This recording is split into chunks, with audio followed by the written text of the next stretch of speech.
Welcome to the part 8 of this video series. In this video series, we are covering the Azure DP 900 Data Fundamentals Important Exam Questions.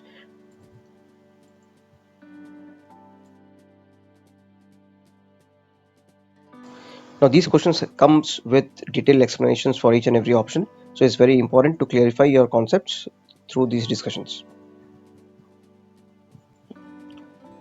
Please subscribe to my channel and like my videos.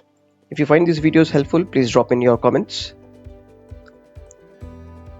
Let's jump to the questions. For questions 1 to 67, please refer parts 1 through part 7. Now please pause this video to read this question carefully. Now if you have read or seen this design, then let's try to answer the question. This is the question. So the data model that we saw, is it a transactional model, star schema, or snowflake? It's a star schema. Why? It has a star structure. This is a fact table. These are 4-dimension tables, and this is in the star schema, star shape. This is not a snowflake. In snowflake, what you have is you have dimensions linked to another dimension, and in this case there is no such scenario. So this is a star schema. Transactional models are highly normalized models. Let's see this option. Customer is a dash table. So this is customer and this is a fact table. No, this is the dimension table. Sales is a fact table. The fact table is always in between, and these are dimension tables. Customer, products, warehouse, salesperson, these are all dimension tables. So bridge tables is a part of snowflake schema. Here there is no bridge table. So the right answers are star schema and dimension. Let's look at the next question. Now please pause the video here if you need some more time to read the question. And this is the question. So what is customer? Customer is a nested array, nested object, root object. So if we see here, customer is a root object because this is a root object, and address is a nested object. This is the address. Address is a nested object. This is your address. It is a nested object. It is underneath customers. And then let's look at social media. Social media is a nested array. It is a part of customer, but it's an array. You see this completes here, and then there is it's an array. So these are the final answers. Let's see the next question. So transcribing audio files is an example of what type of analytics? Now this is a part of cognitive analytics, because you need cognitive skills to understand an audio file and then try to make sense and create a transcript out of it. This is cognitive analytics. But let's try to understand what are the different options here and what do they mean in the real life. Prescriptive analytics is where the analytics is trying to prescribe some suggestions or recommendations. Predictive analytics is something where the analytics is used to understand if I'm making a sale of say $1 million in the last 2 years, then if I want to create a projection of what will be my sales in the next 1 year or so, then you can use predictive analytics. Descriptive analytics is where it will describe what went wrong, why it went wrong, and it is giving you a description of that. So in this case, transcribing auto files is a cognitive analytics. So this is the right answer. Now let's go to the next question, and such questions are a bit tricky in the exam. That's what I found. They give different scenarios. In these scenarios, like these questions, they do not repeat exactly, but they are similar in nature, but it is a bit tricky there. You will have to think over it to answer it. And if you see the first option, why did the sales increase last month?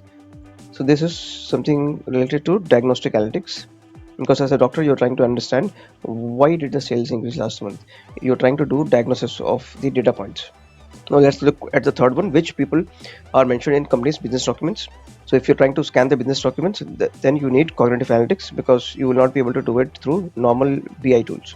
So you need cognitive analytics where you put in some cognitive tools in place which will read those documents and try to understand what are the people mentioned in these business documents. Now, how do I allocate my budget to buy different inventory items? Whenever we are trying to do budgeting, it is a kind of predictive analytics that we are doing, because we are trying to predict what this is the budget we'll allocate. These are the expenses we are trying to predict that based on whatever trends we have seen in the past, or based on the last 2 or 3 years of data points. So this, I think, would be predictive analytics. Now let's move to the next question. Now in a batch processing, what is expected out of these 4 options? Let's start from last to first, from bottom to top. processing car only processing can only execute serially. Okay, so when you're doing batch processing, it's not necessary that everything executes serially. There's a lot of degree of parallelism put into play, and that's why this option is wrong. Then C says latency is expected. Yes, in the batch processing, latency is expected. Why? Because the data is being collected in at some place, and then in the night, the entire batch is getting processed. The batch, if it is getting processed and if it has million of records, it will take some time to process it, and that's why the latency is added two ways. First, the data is not collected real time; it is put somewhere so that the batch is processed at a particular time interval. And the second is when the batch is processed at a particular time interval, you have to wait for the entire batch to get over. So that's why there is a latency. So I think this option is correct, but let's diagnose first and second options as well. The second option says data is processed in real time. So batch processing is never real time. It's always, batch processing is not even close to real time. It is not even near real time. Batch processing is something different where there will be a lot of latency. Okay, so this option is wrong. Then A, data is always inserted one row at a time, which is wrong. In batch processing, data is inserted in batches, and there is a lot of degree of parallelism put into place so that the entire batch can be processed very fast. So this is the answer we would like to lock. Let's proceed with the next question.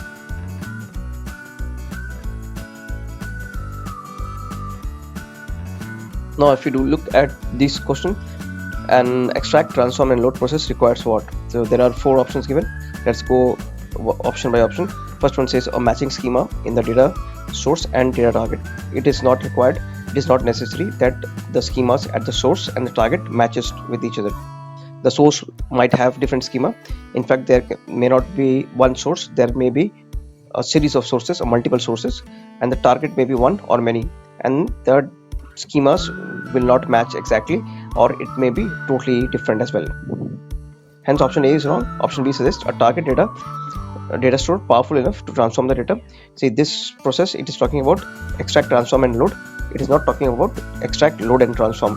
If it was talking about ELT, then you would need a data store, which is a target data store, which is powerful to transform it, because after loading the transformation will be done, and if after loading the transformation is done, then the target will be required to be very strong to transform the data sets. So option B is also wrong. Now in ETL, it's a part of ETL, the tool will process everything, the entire data set, before it is loaded to the target. So this option is correct. This is the functionality of ETL. Fourth says that the target would be a relational database. No need, it is not required. The target can also be file systems. The target can also be some non-relational databases.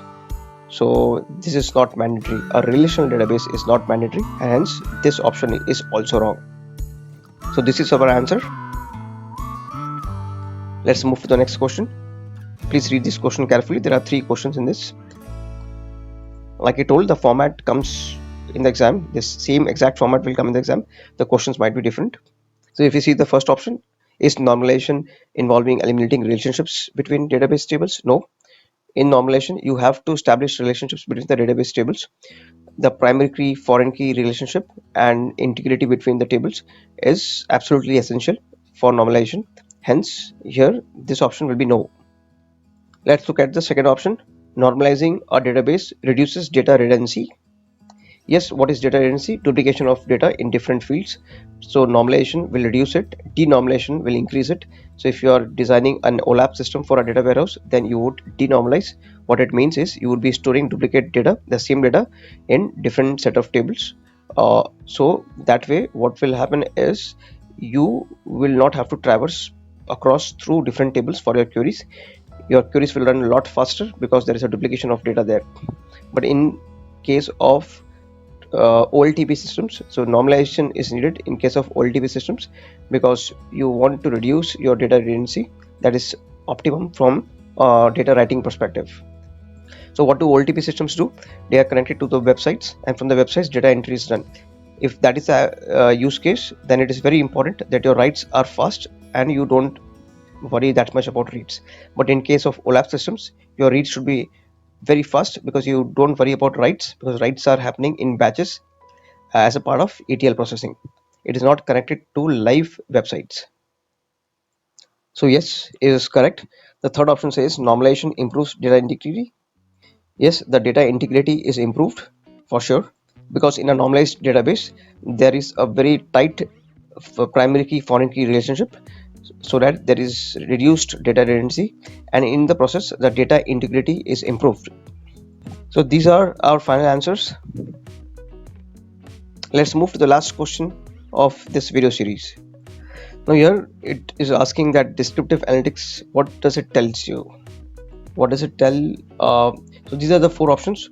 The first one says what is most likely to occur in the future. This is predictive analytics and not descriptive analytics. Hence option A is wrong. Now option B suggests what occurred in the past. I think this is correct. The third one says which actions can you perform to affect your outcomes.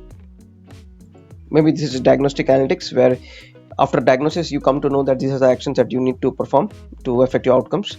And fourth says why something occurred in the past. So this is a question which is a bit tricky, and I'm not pretty sure on this, but I think the answer for this is what occurred in the past. In the exam you will get at least 2 to 3 questions which are related to similar kind of descriptive analytics or predictive analytics. I got questions which was asking for predictive analytics, diagnostic analytics. So these are the 2 questions that I got. For sure I know that at least 2 questions will be asked which is based around some sort of analytics types. So this brings us to the fag end of this video as well as this video series. So please subscribe to my channel and like my videos. Now I'll be working on some other certification topics.